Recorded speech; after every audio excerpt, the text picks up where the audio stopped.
Hi అండి, అందరూ ఎలా ఉన్నారు? బాగున్నారా? ఈరోజు వచ్చేసి గుడ్డు పులుసు కూర అండి.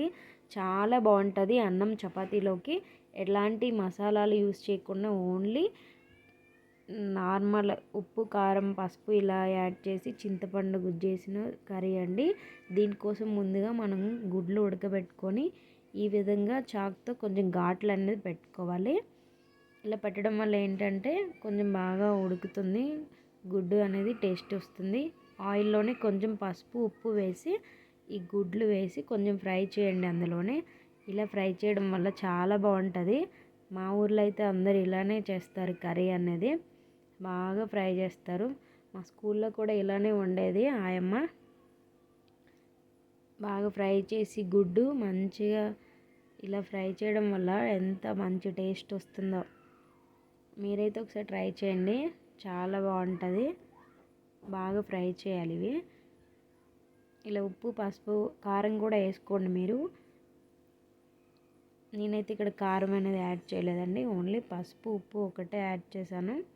ఎందుకంటే కర్రీలో వేస్తాను కదా అని చెప్పేసి.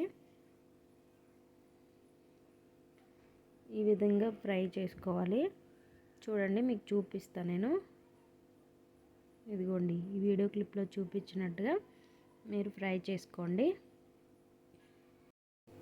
చూసారా, ఈ వీడియో క్లిప్లో చూపించిన విధంగా మీరు ఫ్రై చేసుకోవాలి. అదే ఆయిల్లోనే ఒక 2-3 ఉల్లిపాయలు చిన్నగా తరిగి పెట్టుకొని అందులోనే వేసేయండి. ఇవి మాత్రం మంచిగా ఫ్రై చేయాలి.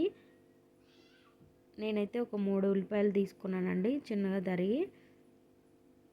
నేనైతే 5 గుడ్లు తీసుకున్నాను కదా, దానికి తగ్గట్టుగా ఒక 3 ఉల్లిపాయలు తీసుకున్నాను.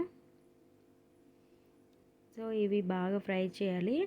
ఆయిల్ అనేది బయటికి వచ్చినంత వరకు ఫ్రై చేయండి. దానివల్ల మనకి పచ్చివాసన పోయిందని తెలుస్తుంది.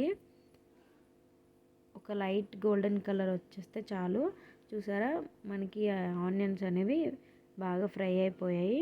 ఈ టైంలోనే కొంచెం అల్లం వెల్లుల్లి పేస్ట్ కూడా వేసి ఇది కూడా పచ్చివాసన పోయినంత వరకు మనం ఫ్రై చేసుకోవాలి.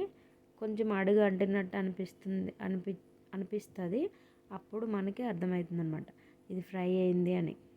ఈ టైంలోనే కొంచెం ఒక 2-3 టమాటాలు 4 టమాటాలు తీసుకొని వాటిని మిక్సీని పట్టుకోండి, లేదంటే కొంచెం చిన్నగానే కట్ చేసి వేసేయండి. మిక్సీ పట్టడం వల్ల ఏంటంటే కొంచెం గ్రేవీ అనేది థిక్గా మంచిగా వస్తుంది, స్మూత్గా. నేనైతే ఇలా మిక్సీ పట్టి వేసుకున్నానండి. దీంట్లోనే కొంచెం ఉప్పు అనేది వేసి బాగా మగ్గించుకోవాలి. ఇది కూడా కొంచెం ఆయిల్ అనేది బయటకు వచ్చినంత వరకు మనము ఫ్రై చేసుకోవాలి. నేనైతే ఇందులో ఉప్పు వేసి దీన్ని బాగా ఫ్రై చేయాలి. ఇప్పుడు ఏంటంటే దీనికి కొంచెం మనం మూత పెట్టేద్దాము. ఒక 3 నిమిషాల్లో మూత పెట్టేస్తే బాగా ఫ్రై అయిపోతుంది. ఆయిల్ అనేది బయటకు వస్తుంది.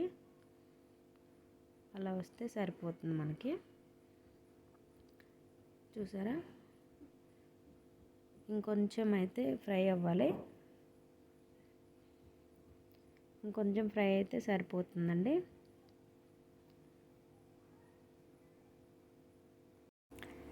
ఈ టైంలోనే కొంచెం మీ రుచికి తగ్గట్టు కారం యాడ్ చేసుకోండి.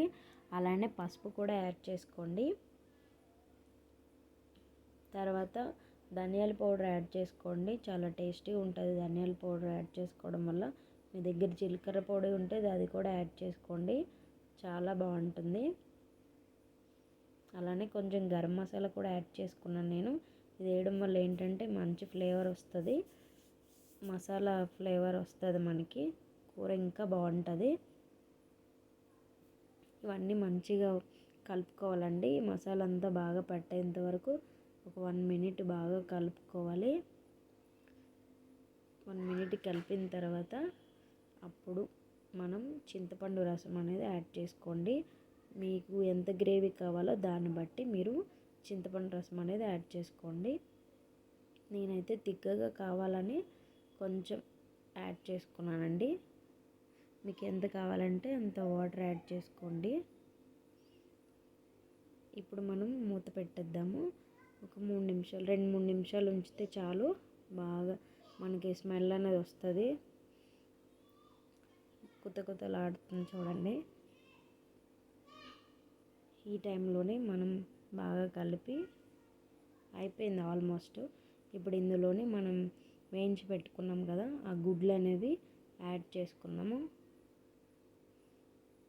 చూసారా బంగారు గుడ్లు ఉన్నాయి కదా, ఈ బంగారు గుడ్లని ఇందులో యాడ్ చేసుకుందాము. నేను 5 గుడ్లు అనేది ఫ్రై చేశాను. ఇవి మెల్లగా కలుపుతున్నాను, ఎందుకంటే మళ్ళీ ముక్కలు అయిపోతే నాకు ముక్కేసావు చెక్కేసావు అనేసి గొడవ అయిపోతుంది ఇంట్లోనే, అందుకని నెమ్మదిగా కలుపుతున్నాను. చూసారా ఎంతో టేస్టీ అయిన కర్రీ రెడీ అండి. నా ఛానల్ సబ్స్క్రైబ్ చేసుకోండి వీడియో నచ్చినట్లయితే.